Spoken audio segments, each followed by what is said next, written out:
Good morning student, कैसे हो? उम्मीद करते हैं आप लोग बहुत अच्छे होंगे। तो इस वीडियो में हम लोग अलंकार के बारे में जानेंगे। अलंकार के कितने भेद होते हैं, क्या परिभाषा होती है, सब के बारे में अच्छे तरीके से जानेंगे। मैंने शब्द के बारे में इसलिए छोड़ दिया था क्योंकि एक लड़की ने कमेंट किया था, बोली थी वो कि मेरा एग्जाम है 3 दिन के बाद, तो अलंकार पढ़ा दे, तो इसीलिए मैं अलंकार को लेके आ गई। ठीक है, तो आज जो है इस वीडियो में अलंकार के बारे में पढ़ेंगे। अगर मेरी वीडियो अच्छी लगे तो प्लीज़ लाइक एंड सब्सक्राइब कर दीजिएगा। तो चलते हैं अलंकार के बारे में जानेंगे। तो अलंकार सबसे पहले कहते क्या है, अलंकार का शाब्दिक अर्थ होता क्या है। तो सबसे पहले बताइए कि अलंकार का शाब्दिक अर्थ होता क्या है। तो अलंकार का शाब्दिक अर्थ जो होता है ना, आभूषण होता है। ठीक है, आभूषण। ठीक है, अब यहाँ पे सबसे पहले जानेंगे कि अलंकार, अगर एग्जाम में कहते हैं कि अलंकार को परिभाषित करें या अलंकार किसे कहते हैं, तो आप क्या कह सकते हो? बहुत सारे इसके मतलब हो सकते हैं परिभाषा, लेकिन मैंने परिभाषा बनाया बहुत इजी। तो अब हम कह सकते हैं अलंकार का परिभाषा, जिस तरीके से स्त्री का शोभा आभूषण होता है, उसी तरीके से काव्य का शोभा अलंकार होता है। ठीक है, ये आप लिख दोगे तो कोई भी एग्जाम में गलत नहीं कर सकता। ठीक है ना। तो अलंकार क्लियर है कि जिस तरीके से स्त्री का शोभा क्या होता है, आभूषण होता है, पहनने वाला आभूषण, उसी तरीके से काव्य की शोभा जो होगा वो अलंकार होगा। ठीक है, अब चलते हैं अलंकार के प्रकार पे। अलंकार के कितने भेद होते हैं या अलंकार के कितने प्रकार होते हैं। तो सबसे पहले बता दूं, अलंकार के जो होते हैं ना 3 प्रकार होते हैं। अब कौन कौन से होते हैं तो ये भी जान लेते हैं। एक होता है शब्द अलंकार, दूसरा होता है अर्थ अलंकार, तीसरा होता है उभय अलंकार। ठीक है, यहाँ तक भी क्लियर है, 3 होते हैं। और इससे आगे जो अलंकार से एग्जाम में क्वेश्चन पूछे जाते हैं वो पहले मैं करवा दूंगी। ठीक है, तो पहले तो चलेंगे हम यमन अनुप्रास अलंकार पे चलते हैं। अनुप्रास अलंकार की परिभाषा अगर पूछेगा एग्जाम में तो आप क्या कह सकते हो? जब किसी वर्ण शब्द वाक्य बार बार आते हैं उसे अनुप्रास अलंकार कहते हैं। अब जैसे मैं समझा दूंगी बहुत अच्छे तरीके से। तो पहले तो वर्ण आता है, तब शब्द आता है, वाक्य आता है, तीनों आता है। तो पहले तो हम एग्जाम्पल में जानते हैं क्या कह रहा है। वर्ण आता है तो पहले देखिए, लैला तुझे लूट कर ले जाएगी, लिख कर ले ले। कुछ अजीब वाक्य है लेकिन समझाने के लिए बहुत अच्छा है। ठीक है, तो क्या कह रहा है, लैला तुझे लूट लेगी, लिख कर ले लीजिए। यहाँ पे देखिए आप, वर्ण बार बार आ रहा है ना, ला ला ला ला बार बार आ रहा है ला। ठीक है, तो समझ सकते हैं अगर एग्जाम में पूछेगा इस तरीके से लिख देगा। अगर और पूछेगा कि कौन सा अलंकार का उदाहरण है तो कह सकते हो इसी तरीके से अनुप्रास अलंकार है। ठीक है, तो ये ठीक है। अब आप चलते हैं शब्द। यहाँ पे देखिए फिर दूसरा एग्जाम्पल, परदेसी परदेसी जाना नहीं, ये भी एक गाना है। ठीक है, मैं सोचा कि बच्चे को गाना वगैरह जल्दी याद हो जाते हैं, इसीलिए मैंने गाना लिख दिया और इसी में मैं आपको समझा देती हूँ। तो क्या कह रहा है, परदेसी परदेसी जाना नहीं। तो इसमें देखिए शब्द बार बार आ रहा है ना, परदेसी परदेसी जाना नहीं, बार बार आ रहा है पर। ठीक है ना, तो ये भी क्लियर है। अब चलते हैं तीसरे उदाहरण पे। तो क्या कहता है, पूत कपूत तो क्या धन संचय, पूत कपूत तो क्या धन संचय, पूत सपूत तो क्या धन संचय। ये आप लोगों ने इससे पहले सुना होगा, अपने माता पिता आप लोगों को बताए होंगे। बहुत मतलब वही है, आप लोग जरूर सुने होंगे। अब इसका मतलब हम समझा देते हैं कि क्या होता है। क्या कह रहा है, पूत कपूत तो क्या धन संचय, पूत सपूत तो क्या धन संचय।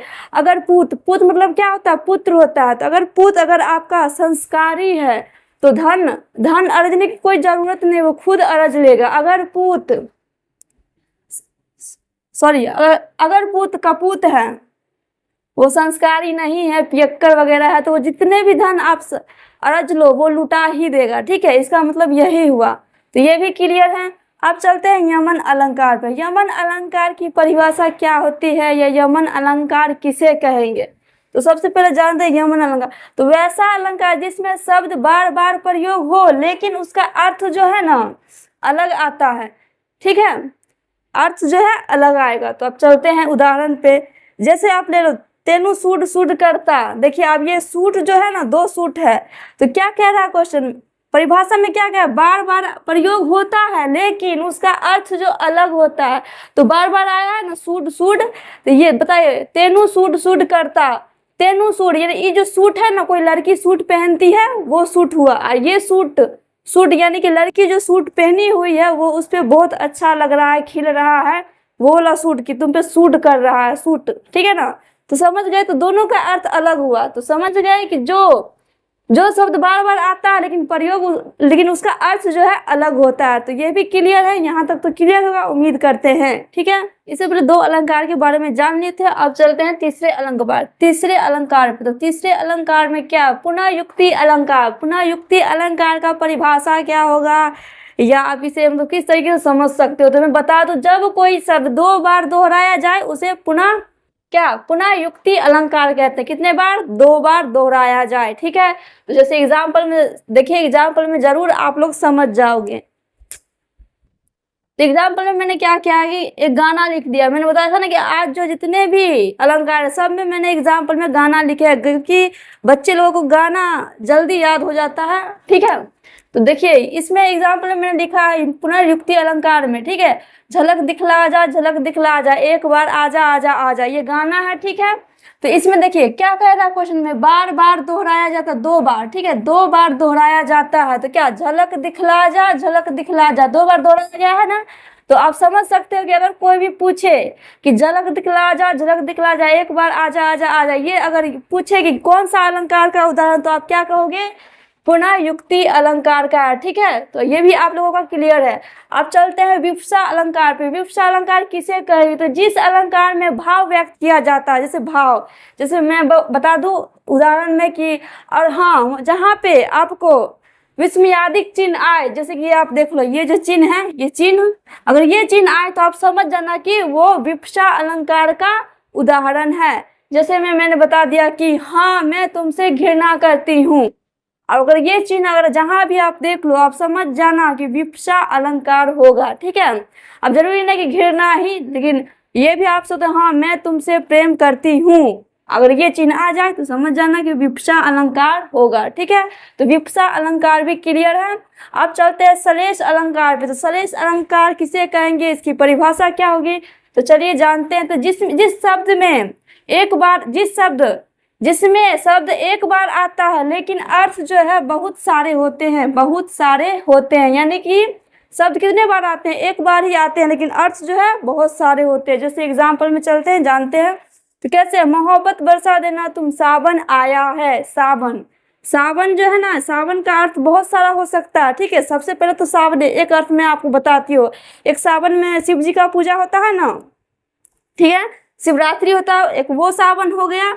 और अगर एक सावन क्या कह रहा है, मोहब्बत बरसा देना तुम, सावन आया है, कोई प्रेमी जो है ना अपने प्रेमिका के बारे में बोल रहा है कि सावन आया है, यानी प्रेमिका के बारे में बोल रहा है कि सावन आया है, यानी अपनी प्रेमिका को सावन बोल रहा है। ठीक है, तो 2 हो गए, बहुत सारे हो सकते, तो 2 मैंने बता दिए। ठीक है, तो ये भी क्लियर है। अब आप चलते हैं वक्रोक्ति अलंकार। तो जिसका कथन टेढ़ा हो, जैसे कि कोई भी चीज है ना सीधे तरीके से जो ना बोले वो टेढ़ा, समझे ना।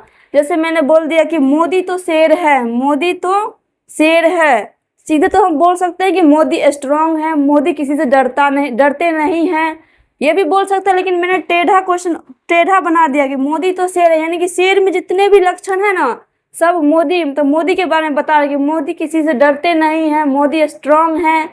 ठीक है, तो यही टेढ़ा होगा, टेढ़ा। तो क्या बताया था मैंने, वक्रोक्ति अलंकार, जिसका कथन टेढ़ा हो।